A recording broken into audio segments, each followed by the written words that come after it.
Okay, so we just introduced ourselves and reviewed attendance, and we discussed a few applications of stats in our field. I've started the recording, so now we're going to talk about some of the administrative side of things. So let me switch my screen share here in just a sec.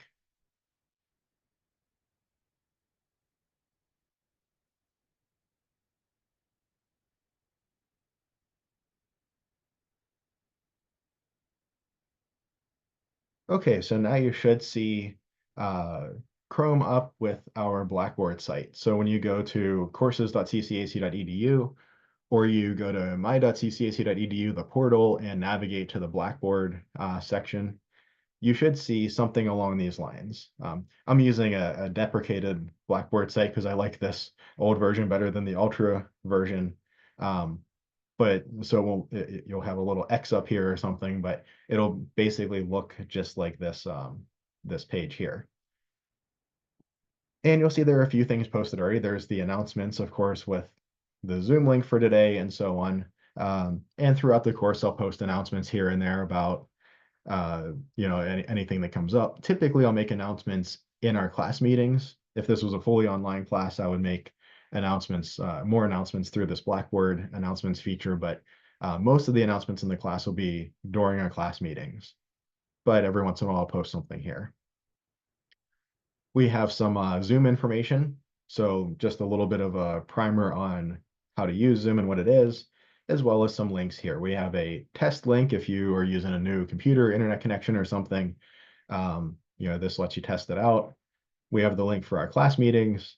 And by the end of this week, I'll have my office hour days and times decided. So I'll announce that later on this week, and we'll post the days and times as well as the link for the office hours here.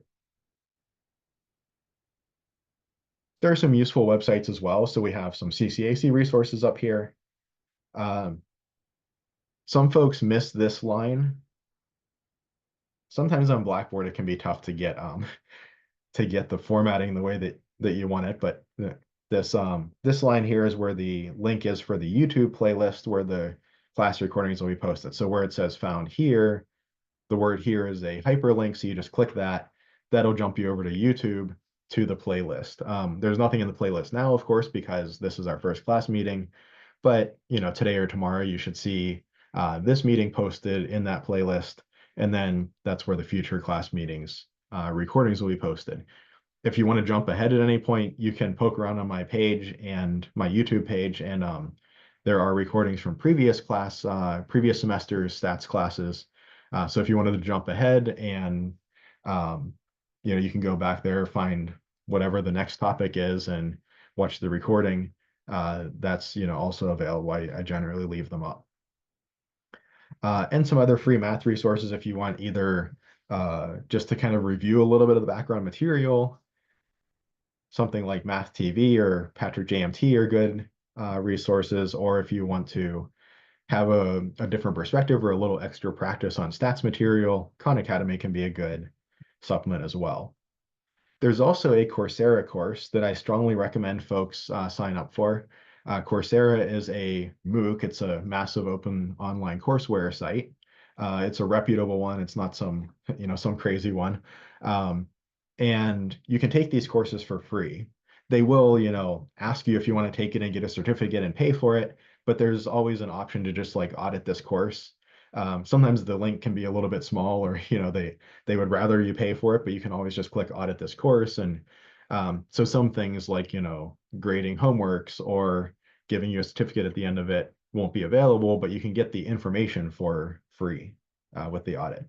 And if you don't have experience with Excel, a lot of folks are happy with if we come up to say chapter 3 and we're discussing how to compute an average in Excel, and if they have a question, a lot of folks are fine with just Googling like compute average in Excel and then kind of doing their own research that way. But if you want something a little more structured, a little more linear, we're not going to do a whole Excel primer in class. We will, point out how to use Excel, some of the basics of Excel and the things we need in class. But if you want a little more detail and in a structured way, specifically the material in weeks 1, 2, and 6 in this Coursera course, I think are very good. It's pretty concise and straight to the point and gets you the information that that you'll need for the course. So if you want something a little more structured and a little more in depth than what we're going to go through in class, this is a good supplement. So I really do recommend that. I think it's actually beneficial for everybody. And again, it's free. I don't get any uh, whatever they call it, that influencers get for when you click their sites or anything. I just think it's a good resource. And weeks 1, 2, and 6 in particular, I think it's good for everybody. But I know some folks like to poke around on Google. Other folks like things a little more structured. So particularly if you like things a little more structured, I would strongly recommend this. We have the syllabus, some workflow pointers, and some boilerplate here under the syllabus tab in administrative info. We'll come back to that. In course documents, we have MyStatLab student registration instructions to get onto the MyStatLab site, which I checked this morning and it looked like a couple people had already logged on before the course even started. So thumbs up to you being proactive. And some textbook information here. So I'm not going to read this to you, but I think the important details here are, there we go, that MyStatLab access is required for the course. It's where the homework will be assigned and completed and where the exams will be assigned and completed. And access to the MyStatLab homework and exam system comes with access to an ebook version of our book. So you don't need to buy an extra book if you have access to the MyStatLab site. But if you want a physical textbook, some folks like to, prefer the physical paper copy. I'm that way. I guess I'm old school. I like the, flipping the pages. If you want that, a cheaper way to do it is to buy a copy that's an edition or two older. Our edition is already one edition old. I try to use the older edition to make it a little more affordable for folks who want to use the same edition. But even if you go 1 or 2 editions older, of course, it's going to be basically the same material, some minor changes here and there, and a much more affordable price. And I have some other textbooks and resources listed down here as well. Again, I'm just scratching the surface of this material. I'm going through this pretty quickly because I don't want to read you the whole syllabus. That's going to be very very dull, and I know that every one of you can read the syllabus. So do take your time this first week, go through, read all of this material carefully, make sure you understand the policies. I would even recommend jotting some notes, say in the front of your notebook on, things like exam policies, exam dates, things like that. Or maybe where you can find information later on if you're looking for it. But our first page here is just some boilerplate about the contents of the course. Second page, trying to select all of this. There we go. Second page, our section information. So we meet Monday, Wednesday, 10:20 to noon on Zoom, of course. Note that the dates for the course I have listed as 1/13 to 5/9. You might see if you look on on your registration information or anything, the end date listed as something like 5/5 or 5/6 or something like that. Maybe even like 5/3. I'm not sure exactly how they list it, but basically when CCAC's internal system says what dates the course runs for room scheduling purposes and all of that, it only goes through the last class meeting day. So after that last class meeting day, we have finals week. So that's another, few days up to a full week tacked onto the end. So be really cognizant of the fact that if you're planning travel or anything like that, make sure that you know when your final exams are scheduled for each of your courses before you plan any travel. Don't just go off of that registration document, end date, because that doesn't include finals week. And that goes for this course as well as other courses. So just be a little aware of that. So, again, lots of details here. Strongly recommend reviewing all of this carefully. This being a Zoom course, of course, you'll need the ability to connect to and participate in Zoom sessions, Zoom class meetings. uh, as well as the ability to use the ProctorU proctoring system. So that typically means like that you have access to a laptop with a webcam and a microphone. Could be built in, could be external. If your laptop doesn't have a built-in webcam and microphone, a webcam with a microphone included that plugs into your laptop, typically they start like 20 or 25 bucks on Amazon. So, I mean, not super cheap. It's not a $2 item, but it's not as expensive as some folks, might think. And if that's if getting that resource is a struggle for you, let me know and I can get you in touch with one of our deans of students to try to figure out some resources to get that for you. The grade scale, the evaluation plan down here, homework counts for 40% of the course grade. We have two kind of unit exams or chapter exams, unit 1 and unit 2 exam. They count for 20% of the course grade each. And our final exam also counts for 20% of the course grade. I don't know why I didn't put a 0 after that last 0.2, um, but our three exams, unit 1, unit 2, and final exam, count for a total of 60% of the course grade and homework 40%. As far as email expectations go, please allow me 24 business hours for an email reply. But if you don't get a reply from me within 24 business hours, please send me a follow-up email. I teach a lot of online and Zoom courses, so a lot of my students communicate with me via email. And also being department head, I get a lot of administrative emails. And so sometimes my email gets a little backed up, and I do prioritize student emails, but sometimes a student email gets caught between some administrative ones. And by sending me a follow-up, you pop that to the top of my inbox. I would much rather, catch you with a follow-up quickly than realize, a week later or something that I missed an important email from you. So if you don't hear back from me, within a business day or so, please send me a follow-up. Also, kind of continuing on with the idea of expectations, note that college courses have a pretty significantly higher outside of class expectation than, say, high school courses. So the expectation for a typical college class is 1 to 3 hours studying outside of class for each hour spent in class. And I'm using studying very loosely here. That could be, rewriting notes, reading the textbook. It could be actually studying, reviewing material in prep for an exam. It could be doing homework, going to tutoring, getting some help. So 1 to 3 hours of kind of active engagement with the material outside of class for each hour spent in class. We meet twice a week for an hour 40 each. So let's just call that 3 hours per week of class meetings. That means you're probably going to be in the 6 to 9 hour range of work outside of class to do well in this course. I'm pushing that a little bit on the higher end, the 1 hour out of class per hour in class is more for like introductory level courses, your kind of general education art history course or something like that might be on the lower end. But for, math that people, often see as a little more challenging, this course has just a lot of material. The breadth of material is quite large.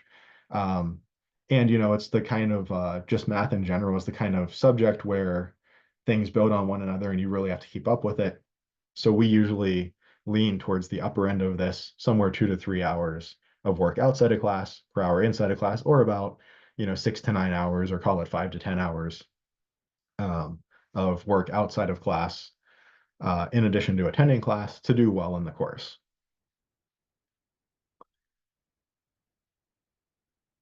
Okay, I did mention already that the exams will be proctored virtually through ProctorU's automated service. We're still working out the tech details. We used Examity or through the past semester, through the fall semester, and Examity was bought by ProctorU, and they phased it out. So this semester we are moving to the ProctorU system, and we're still working out some of the tech details. So in the next couple of weeks, you should see some communications from me with a little bit more information on exactly what the ProctorU system is going to look like. I'm working with a couple of faculty members to kind of work out some of the details. But again, keep an eye for some more information about that. but that's not going to be super important until we get to exam one, to unit one exam. Uh, but we do want to have those tech details out to you so that you can get in, do a practice exam, make sure that all the tech works on your end, and if there's anything that needs to get remedied, get that remedied quickly so we get it done early in the course rather than later. I am willing to grant homework extensions, so read this part one here for the homework extension policy. This, again, might be a good thing to make a note of, say in the front of a notebook or something. Um, but as a general rule, there are no extensions on exams. So unless there's a very extenuating circumstance or arrangements are made in advance, the exams have to be taken when they're scheduled. The exams, this being a remote course, are going to be basically open for an entire week. Um, so there's a pretty good amount of time for you to schedule the exam, to set it at a time that works for your schedule and all of that. And we'll talk about the dates of those exams a little bit later here. Um, as far as calculators are concerned, the use of calculators on any exam, your calculator can only be a calculator. So you can't use, a computer or particularly like a phone or something like that as your calculator for an exam. In stats, it's a little bit, there's a little bit of a caveat here that we will be using Excel. So there's Microsoft Excel. You can use that as a calculator if you want. I mean, it's not the most efficient calculator, but you'll be allowed to use Excel in the exams. And if you know, would like to use Excel as your calculator, I don't know who would, but if you would like to, I mean, I suppose that's fine. And there's also a built-in kind of Excel clone called StatCrunch in my stat lab. You can use that as well. Um, but particularly, in stats, really the big thing is, you can't use your phone as your calculator for obvious reasons, because phones do a lot of things other than being calculators. Okay, so this is our course schedule at the end of the syllabus. And this is, it's a little bit flexible, but this should be more or less what we cover each day. Uh, so no class next Monday for Martin Luther King Day. You see the Unit 1 exam is going to be the week of the 24th, February 24th, just to be clear, not in, a week and a half. The Unit 2 exam will be the week of April 7th. Um, oh, sorry, the week of April 9th.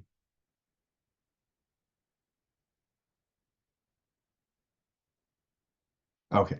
No, it'll be the week of April 7th, but I just have the date here wrong. But when I changed this date, I changed it to apparently this class meeting and not that one. So I need to fix this detail, but it will be the week of the 7th. So that week, that Monday through that following Sunday. And I think the 13th is correct for the end date. And then we have spring break. And then, like I mentioned, final exam week. Similar to the other two unit exams, the final exam will be available for a week or so. It'll actually be available starting before final exam week. So final exam week runs Tuesday through the following Monday.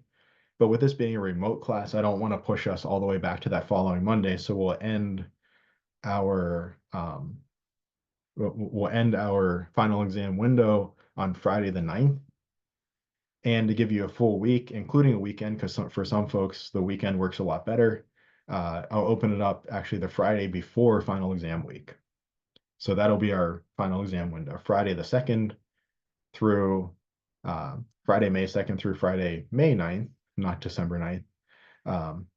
All right, apparently I have a couple of dates in my little parenthetical remarks here to fix, but these dates on the left are the correct ones. I always find some little, detail that I get wrong with all of these dates when I go through and uh, adjust all of them and so on. But they're in the right blocks and they're associated with the right dates on the left here. I just need to fix this one and obviously not December 9th, but May 9th. Are there any questions on the syllabus to this point? Okay. There's another document here that might seem like a dry document, and some of this is, but I think this is one of the more important documents in this Blackboard site. And that's just kind of laying out some class workflow and workload expectations. Particularly in a remote class and online classes where when we're not meeting face to face, it's really easy to kind of get behind or to, slack off a little bit. It's a lot easier for whatever reason, maybe the folks who are studying psychology and behavior and so on uh, can whatever tell us the answer to this, but it's a lot easier to kind of slack off in a remote or online class than it is in an in-person class. Even though, it's in any college course, most of the workload is outside of class.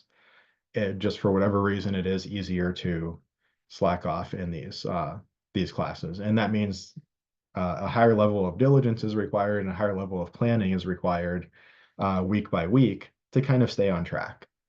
So I would definitely read through this, and I would really take this to heart, and I would, at the beginning of each week, plan out, for stats and for maybe each of your other courses as well, what is your week going to look like? Where are you going to spend time on what courses?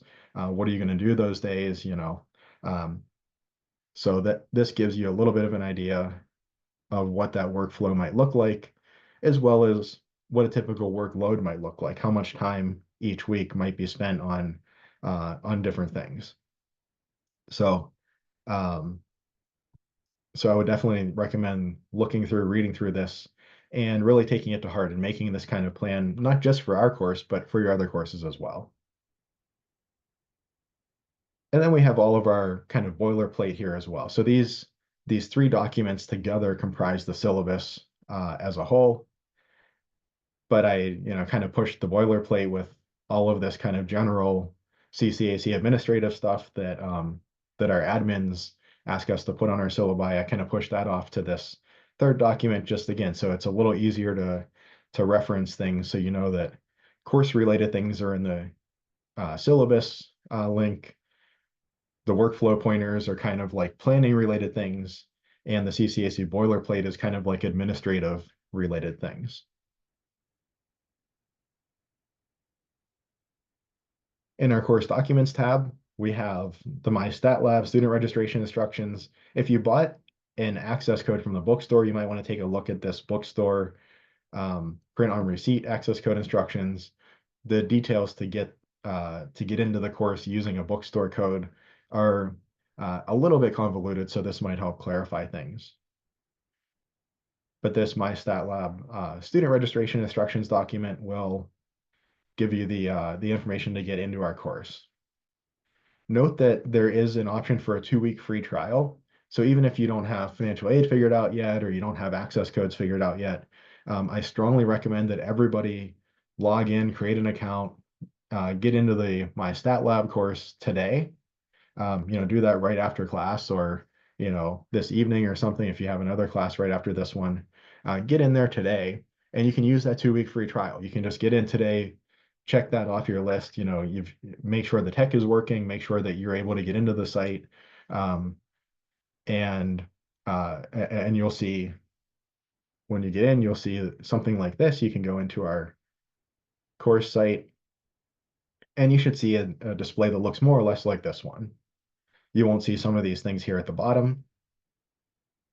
But if you go into assignments, this is the kind of main tab that you'll be using. You see the first assignment is already posted. It is due this Sunday.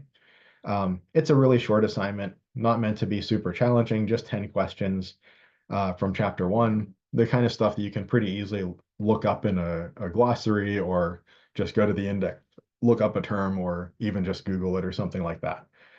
So the purpose of this first assignment is really just to get you logged into my stat lab. They changed the name of it. They call it My Lab Statistics now, but it was called My Stat Lab or My Math Lab for so long that that's just what I continue to call it. So if I call it My Stat Lab or My Math Lab or My Lab Stats, I mean the same thing for all of those.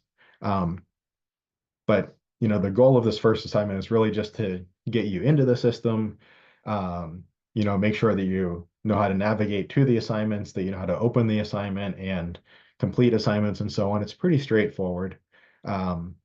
So, get in there, work on this first assignment. Again, pretty easy assignment. It shouldn't be that challenging. I think all of the questions are multiple choice, or at the very least, the majority of them are. So you can knock that out today if you want to, or tonight. And there's some other helpful material in here. So there are a couple different links to the ebook. The standard ebook tends to work a little better for me.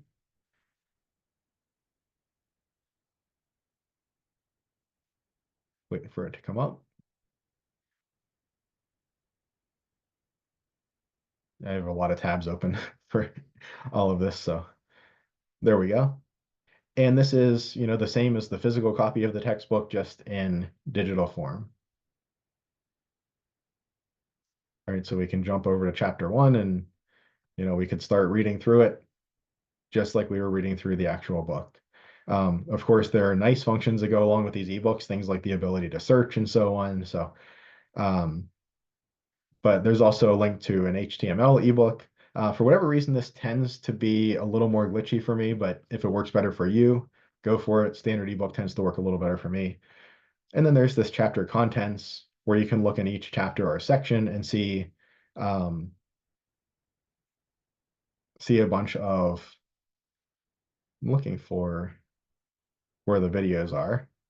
Did I skip over? Oh yeah, I did. So there are some videos. There's the ability to just jump in the ebook right to that section. You can do this study plan thing. I find the students don't find it super helpful, but if you want a little bit of extra practice, you can do that. It doesn't count for anything towards the course grade or anything like that. There's this StatCrunch utility that's built into my stat lab that's kind of like an Excel clone. Some folks like to use this. I really just recommend using Excel. It's a tiny bit of a steeper learning curve than StatCrunch, but the thing with StatCrunch is, when you don't have access to my stat lab, you don't have access to StatCrunch. But Microsoft Excel is going to be basically on any computer. So the portability of your skills, if you learn, especially if you're going into business or finance or accounting, anything like that, you're going to be using Excel all the time. It's worth it to just take that slightly steeper learning curve, learn Excel and get used to it. And then you can port those skills to really any computer. But some students like StatCrunch, so I leave it available in here if you want to go that route. Any questions on my stat lab? And one of the I have huge, a oh yeah, go question. ahead. Mhm. Yeah. Is it like that first we need to purchase a book that you recommended and then only we can have the access code to this? I mean, after the free trial. Yeah, yeah. So there are two ways to get access to my stat lab. One is to buy a package through our bookstore. So let's Okay. see,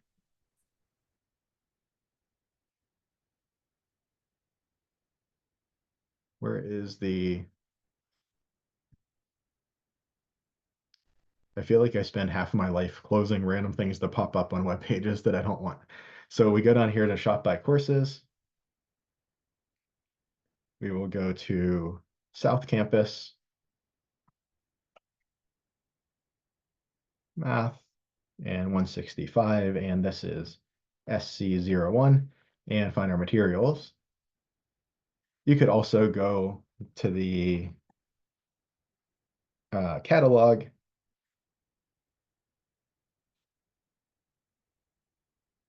and there's a link with bookstore information here. So if you happen to have this page bookmarked or something like that, you can get to the same page through the catalog.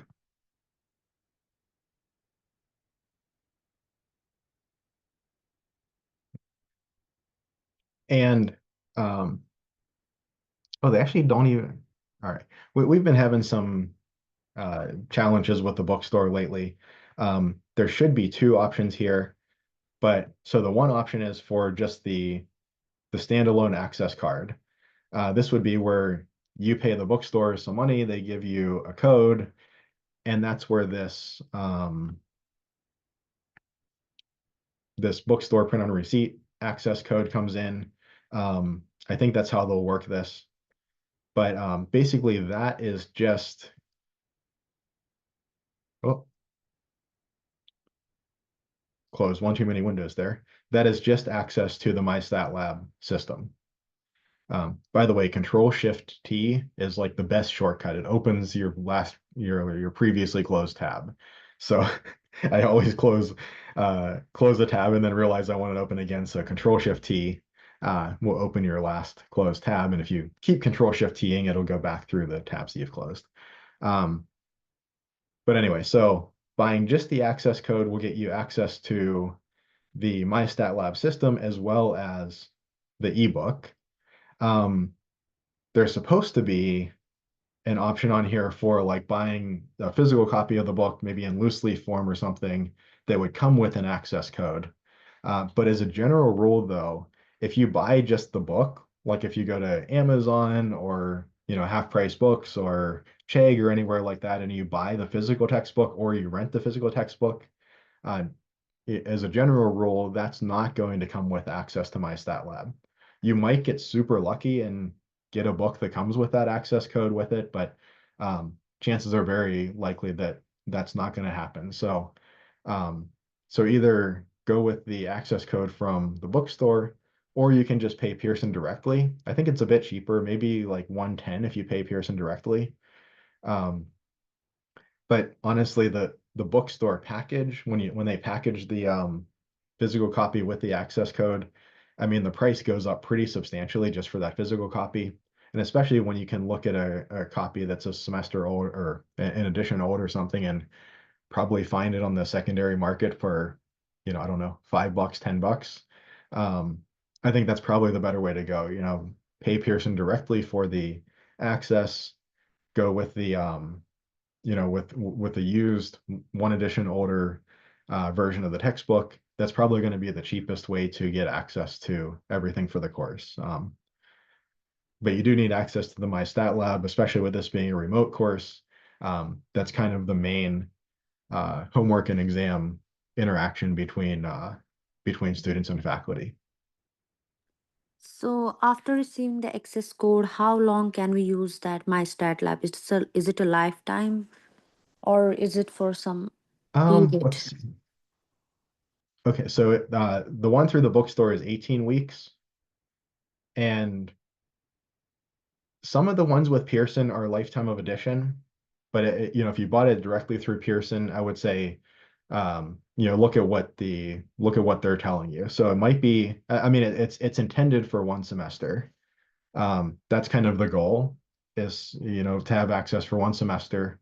If a student were to, say maybe need to withdraw from the course and take it again next semester, a lot of times our reps, our publishers representatives will work with us on that kind of thing, and we can send them somebody's name. And if they see that you had access to the same course and the same book the previous semester, they'll usually just give you access the next semester as well if something like that were to happen.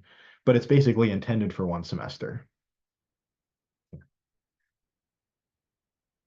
But if you wanted it to kind of refer back to later on, having the physical copy, um, again, you can get older editions for pretty cheap. Either at somewhere like Half Price Books, like a used bookstore, or on Amazon or eBay, something like that.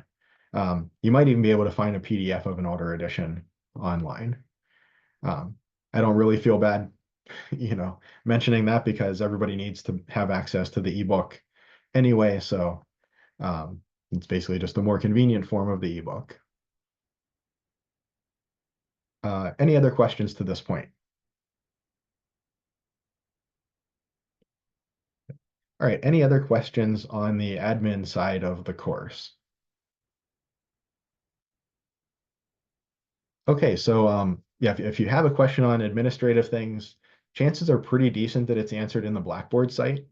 Um, so if you have a question on something, take a look through, the syllabus, some of these other folders. Definitely, this first week, read through all of this material in detail, particularly the syllabus, the workflow pointers, the course schedule, take notes. I recommend just on the first page of your notebook, so it's at a nice place to reference, what some of the important policies are. And so this is kind of the clearinghouse for that information. And if you have a question later on, take a look on the syllabus or related documents to see if it's answered, or you can shoot me an email and I will I'll be happy to answer any questions you have. Okay. Oh, and one thing I wanted to mention about my stat lab really quick is one of the super nice things about these online homework systems is the instant feedback that you get. So the kind of old way of doing math homework where, I would give you an assignment, do these problems on this page from this section or whatever. Uh, you would take a few days, complete that assignment, paper and pencil, hand it in. I would take a couple of days to grade it, get it back to you. Um, the turnaround time from when you started that assignment to when you get the feedback of whether you did it right or not is, often going to be a week or so. And in the meantime, we've moved on. If you've misunderstood something, you're kind of confused the next class or two. Um, you might have practiced something the wrong way 5 or 10 times and taught yourself the wrong way to do it. And now you have to go back and kind of undo that and relearn it the right way. But with the online homework systems, you get instant feedback. So you look at problem one, you complete problem one, and if it says that it's wrong, you can right away go and look and see, okay, where's the problem, correct it, feed it back into the system, get it correct, and then you know that you've gotten that one correct, and you can practice just right away, 5 or 10 times of doing it the correct way. So that's a huge benefit of this system. Um, and for the first few homework sets, there are going to be unlimited attempts allowed. Let me just show you that here. So attempts unlimited per question. And then starting in chapter 2, you'll see that there will be 5 attempts per question allowed on homeworks. Exams, of course, it's you have one shot at the exam, one attempt per question, one attempt on the exam, and then that's done. But for homeworks, unlimited per question as we kind of get used to the interface and so on, and then 5 attempts per question starting in chapter 2. But still, with 5 attempts per question, you should be able to, uh, to get it right for most of the questions. So I would recommend shooting for 100% on the homework assignments, and that's going to take some of the pressure off of the exams. All right, any questions on any of the administrative side of things? Okay, let's jump back over to OneNote over here.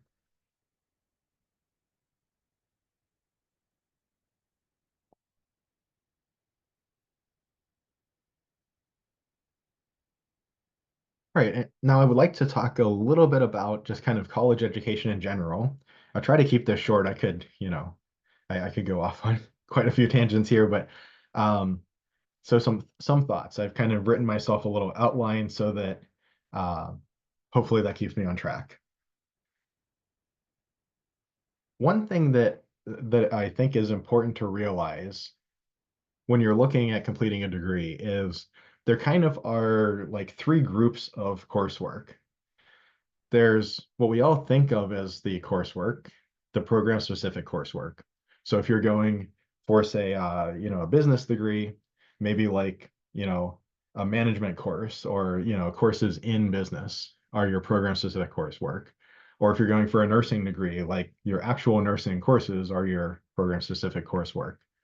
They're the things where when you're doing stuff in that course, you can very clearly see, okay, yeah, I'm going to be doing this every day in my job, if I get a job that directly uses this degree.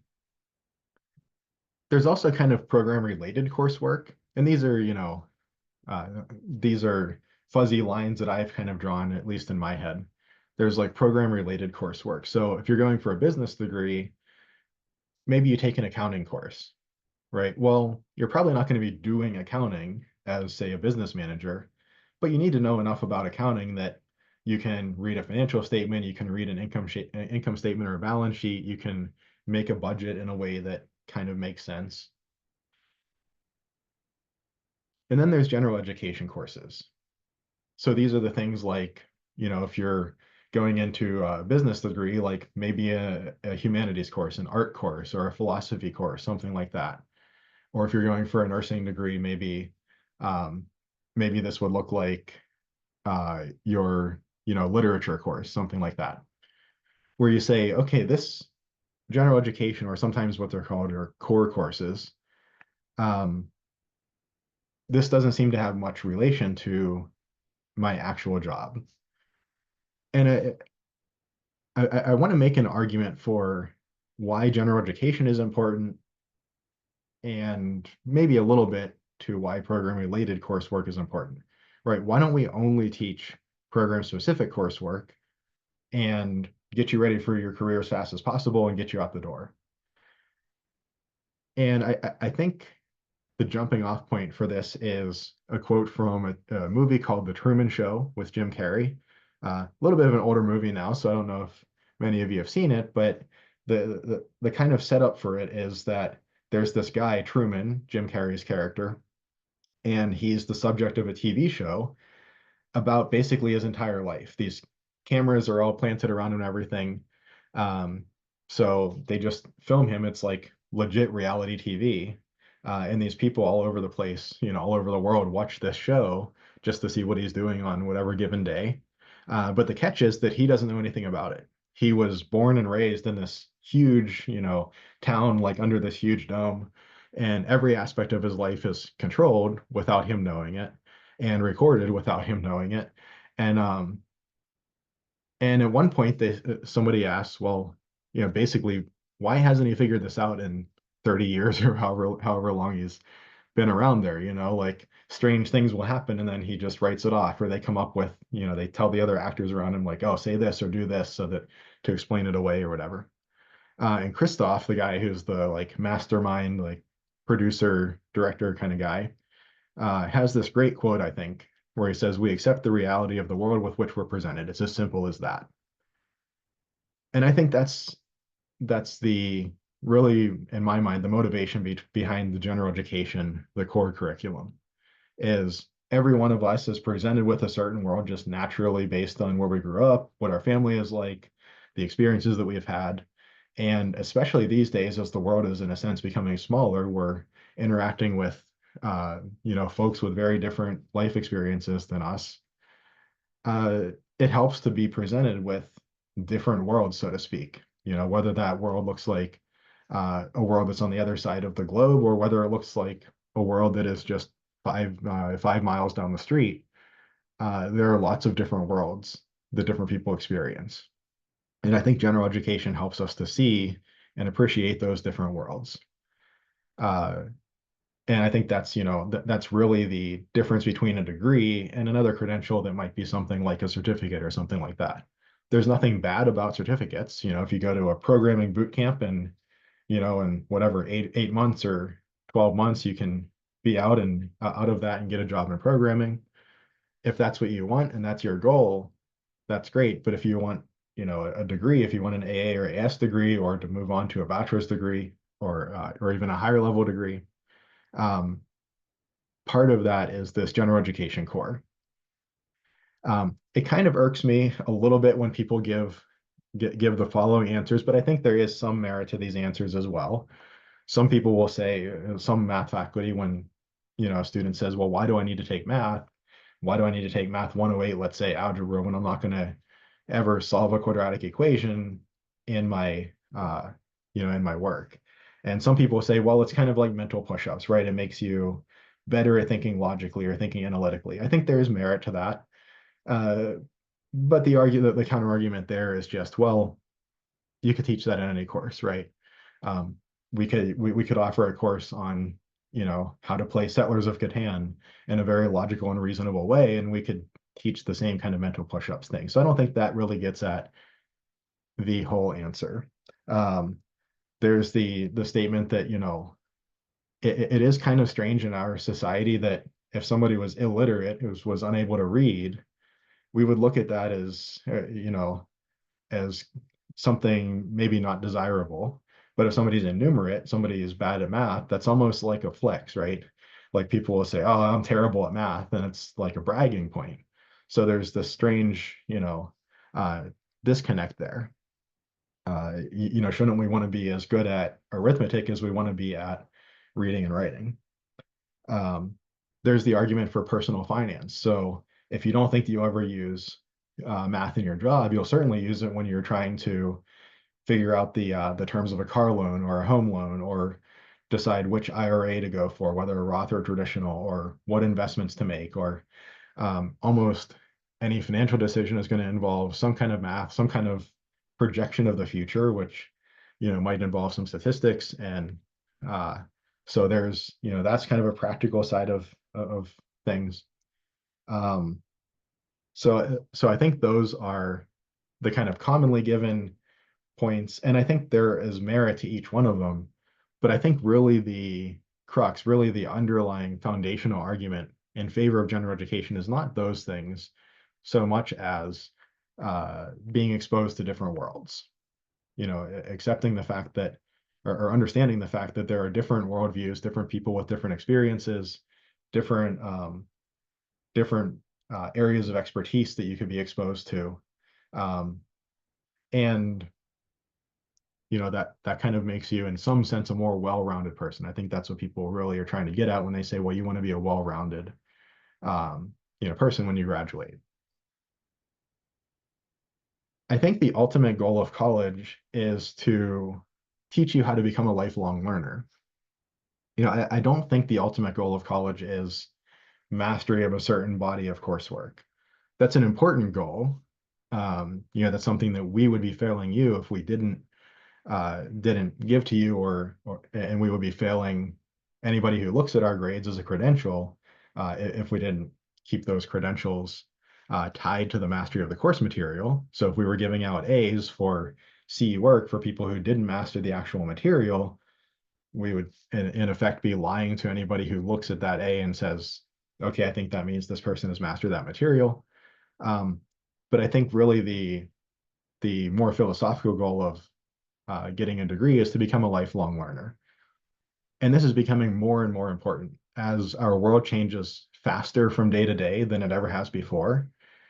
The ability to adapt, the ability to learn, to even pivot. You work in a field for 10, 15 years, you pivot and do something different. That skill is becoming more and more important. So in some sense, kind of teaching you how to learn, or teaching you how to keep up with the technology in your field, or teaching you how to pivot to a different field is, I think, one of the goals. Uh, and also, um, the best way to learn how to, the best way to learn new material is to try to teach that material. And every one of us is going to be a teacher at some point in our lives. So you might choose it as a career. You might be, in the business workplace and have to train somebody who is is moving into a similar position to yours, or you might be a supervisor and have to train employees. You might have to onboard folks. You might have kids and have to, teach them lots of things, or be able to help them with their homework or whatever it may be. So and being a lifelong learner, I think, makes you a much better teacher. Just constantly exposing yourself to new challenges. I mean, it would be really comfortable for me to only ever stick to my little math realm where I feel comfortable, but by branching out, maybe taking on a new language or something one year, or something where I'm less comfortable, reminds me of what it's like to be at a lower level in a field, and maybe helps me to approach teaching a little differently.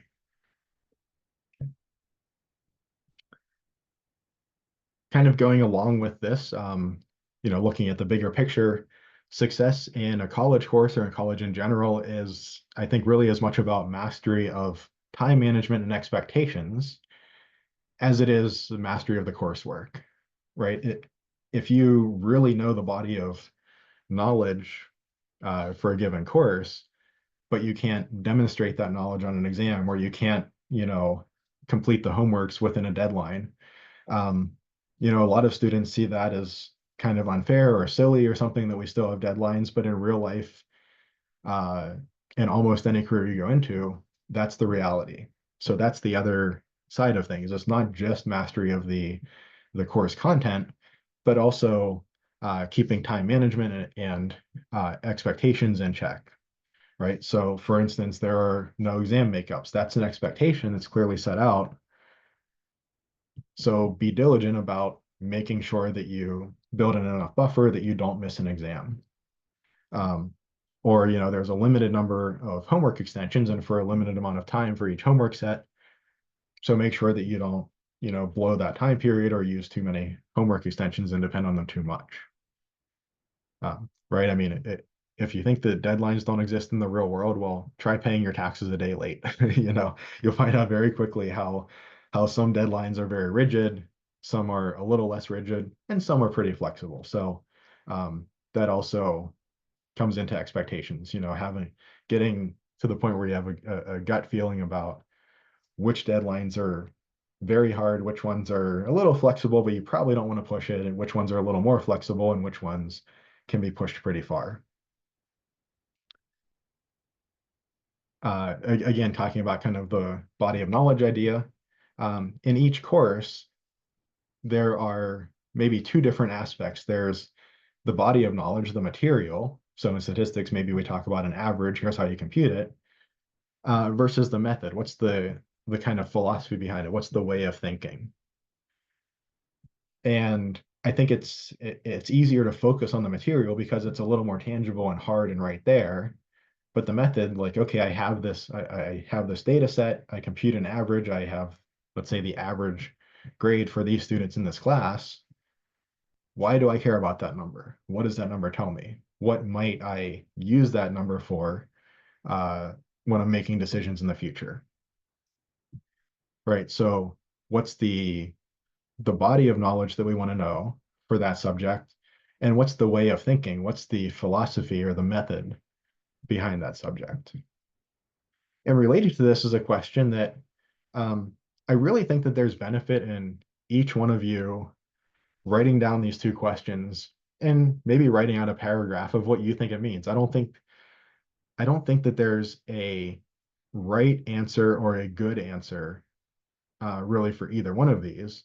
But I think it's something, these are questions that it's good to think about what they mean to you and maybe what they should mean, maybe what they could mean, right? What are some possible meanings, right? What does it mean to know something? I mean, especially in this day and age, we're exposed to so much information input, so much data input from all kinds of sources, credible to not credible to everywhere in between.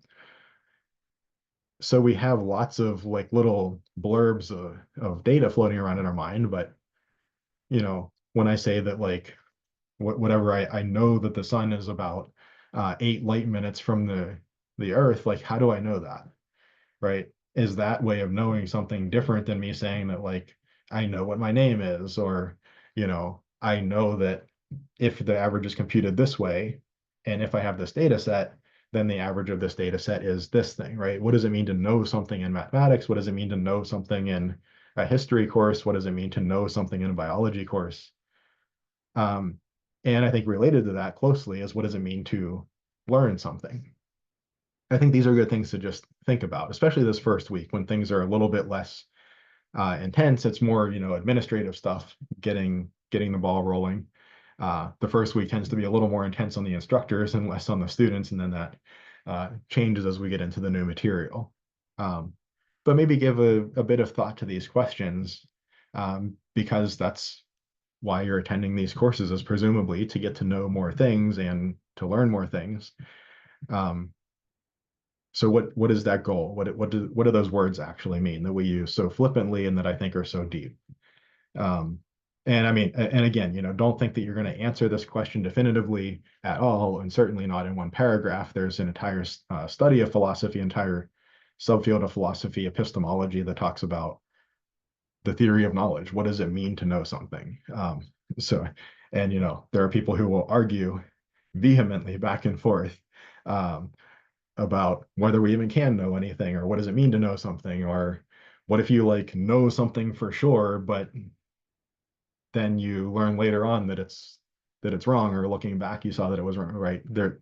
So there's all kinds of nuances to this, but maybe just give a little bit of thought to it. We talked a little bit about applications of stats and so on, but I think because we only have 7 minutes left, we're going to kick this to next time. So next time, maybe give a little bit of thought on an application of statistics to your major, your area of interest, your field of study. Where's a specific area in your field that statistics is used. And if you're not really sure, you can Google it, right? I mean, just like everything these days, just Google it. Or I suppose the current fad and just Google it is 20 years old. It's just ask ChatGPT.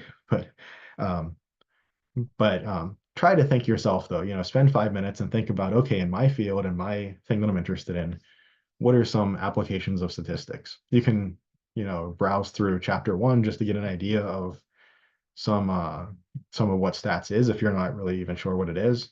We'll talk about the definition of stats next time, both kind of the definition given in the book and maybe my working definition. And then think about also some maybe tools or techniques used in the field. I've already mentioned, for instance, computing an average might be a tool or a technique used in statistics. That might be something that we want to do. It's a mechanism that helps us to accomplish some goal.